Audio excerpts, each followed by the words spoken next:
Hola, bienvenidos a este pequeño tutorial sobre división de tensión.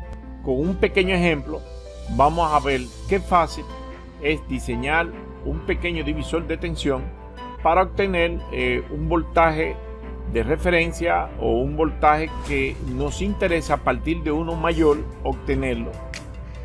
Para esto vamos a proponer un ejemplo. Los datos que propongo es de una fuente de 24 voltios. Queremos extraer 5 voltios y que la carga que yo vaya a usar con esos 5 voltios no pase de 10 miliamperes. Para conseguir esto lo hago a través de dos resistencias en serie. La primera es R1 seguida de la R2 que inmediatamente retorna a la masa de la fuente. Si pueden ver la pantalla, aquí tenemos una fuente de 24 voltios, el símbolo, y me propongo a diseñar que solamente pueda pasar 10 miliamperes máximo a través de R1, y la toma de la división de tensión la vamos a tomar en el centro donde se unen R1 con R2 y a tierra donde R2 es conectada y completado el circuito voy a tener mis 5 voltios. Para eso lo podemos hacer en 4 pasos. Primer paso, lo primero es que usted debe preparar sus fórmulas, ¿verdad? Y sus datos. Ya hemos dicho que un dato que tenemos es que va a ser de una fuente de 24 voltios, que la resistencia R1 debe limitarme la corriente a 10 miliamperes y que el voltaje de salida es 5 voltios. Así que no tenemos el valor de R1 ni tenemos el valor de R2.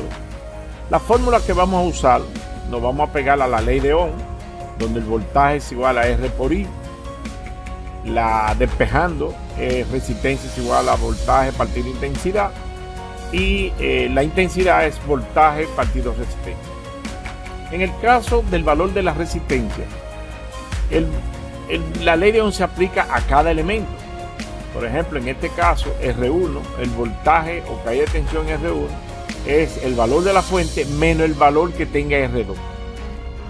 Pero el valor de R2 lo tenemos, es el voltaje de salida que hemos propuesto, 5 voltios. De modo que esos son parte de los datos que tenemos. La fórmula para calcular el divisor de tensión, o sea, para calcular el voltaje de salida es esta, mírenla aquí. Voltaje de salida es igual a resistencia, el valor de la resistencia 2 por el voltaje de entrada partido la sumatoria de R1 más R2. De esta misma fórmula, si despejamos, podemos obtener la R2, ¿verdad? Que es igual al voltaje de salida por R1 y la resta del voltaje de entrada menos el voltaje de salida. De la primera, despejamos R1 también y obtengo que el voltaje de entrada menos el voltaje de salida multiplicado por R2 dividido el voltaje de salida me daría el valor de R1. Y el voltaje de entrada, en caso de que tengamos que calcularlo, sería el voltaje de salida por la sumatoria de R1 más R2 dividido R2. Bien, hemos concluido el paso 1 y es lo que usted debe tener siempre a mano. Paso 2. El cálculo de R1. Tomamos en cuenta que R1 debe limitarme la corriente a 10 miliamperes, ¿cierto? Voy a usar la fórmula de ley de Ohm, donde la resistencia es igual al voltaje partido de la intensidad. Pero la caída de tensión en R1, como bien yo dije ahorita, es la tensión total menos la tensión en R2, que es 5 voltios propuesto. De forma que el voltaje sería voltaje de entrada menos voltaje de salida dividido en la intensidad en R1, que también es una proposición de 10 miliamperes. De modo que 24 voltios menos 5 partido 10 miliamperes nos daría 19 voltios y los miliamperes lo convertimos en amperes y sería 0.01 amperes. ¿Verdad? Entonces 19 voltios dividido entre 0.01 me daría 1900 voltios partido amperes. esta división de voltio pertinente a ampere por ley de Ohm sabemos que es el equivalente a ohmio. Así que tenemos que R1 debe tener un valor de 1900 ohmios. Pasamos al paso 3, el cálculo de la resistencia 2, para garantizar que la caída de tensión en R1 menos la tensión suministrada, el reste R2, que sería el valor de la caída de tensión en R2. Y utilizaríamos la ecuación despejada de la primera ecuación de divisor de tensión, donde tengo que R2 es igual al voltaje de salida por R1, dividido la resta del voltaje de entrada menos el voltaje de salida. Así que sustituyendo variables por sus datos, el voltaje de salida es 5 voltios, la resistencia R1 ya la calculamos en el paso 2, serían 1900 ohmios, y de denominador tendríamos 24 voltios menos 5. Eso nos da 9005 voltios por 1900, me daría 9500 voltios por ohmio, dividido 19 voltios. Voltios con voltios se van, y 9500 dividido entre 19 me daría 500, ¿verdad? Y la segunda resistencia tendría que tener un valor de 500 ohms. El paso 4 es siempre bueno hacerlo, y es garantizar que esas dos resistencias realmente me den 5 voltios. Para eso aplicamos la fórmula de calcular el voltaje de salida si tenemos un valor dado de R2 y un valor dado de R1 con un voltaje de entrada que es 24 voltios, que casi siempre lo conocemos.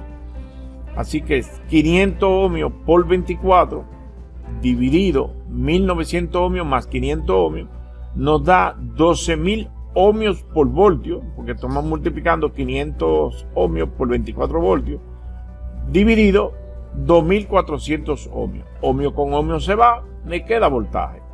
12.000 entre 2400 me da 5 voltios. Y con esto garantizamos que el circuito va a funcionar.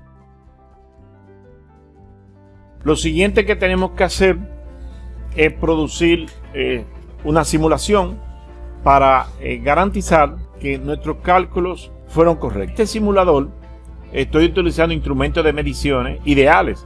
Aquí tengo un amperímetro cuya resistencia interna es 0, un voltímetro cuya impedancia es altísima, no influye, ¿verdad? Y tengo un amperímetro por aquí para que, como este circuito es serie, ver que la corriente que pasa por aquí también pasa por aquí. Aquí le tengo aplicado a través de un interruptor una carga para que veamos su comportamiento. Aunque nuestro objetivo ahora mismo es nuestro divisor de tensión. El voltaje debe salir aquí en este voltímetro. Veamos pues. Vemos que R1 es 1900 ohmios y que R2 es 500 ohmios. Tengo aplicado 24 voltios, tengo una corriente de 10 miliamperes que circula y tengo una caída de tensión en R2 de 5 voltios. De modo que el divisor de tensión está funcionando perfectamente. Lamentablemente, todo técnico en electrónica debe entender que R2 es una resistencia, y si usted coloca una carga entre ese punto y tierra, estará sumando una impedancia que, si no es muy alta, va a afectar ese valor de 500 y va a alterar el valor del divisor de tensión. Veamos el ejemplo. Voy a conectar ese diodo LED que tiene una impedancia bajita y 220 ohmios de resistencia de carga. Al aplicarlo, vemos que el diodo le enciende, pero esta impedancia que está aquí ha alterado este valor y el divisor de tensión ya no funciona, porque en vez de 5 voltios tengo 3.19. Esto debe tenerse en cuenta, porque para corregir eso tenemos que implementar ahí un buffer, que es con OP-AMP, un amplificador operacional en forma de seguidor de tensión, un componente activo como los transistores bipolares en forma de colector común, o un buffer digital dependiendo de nuestro propósito. Eso lo veremos en un video más adelante.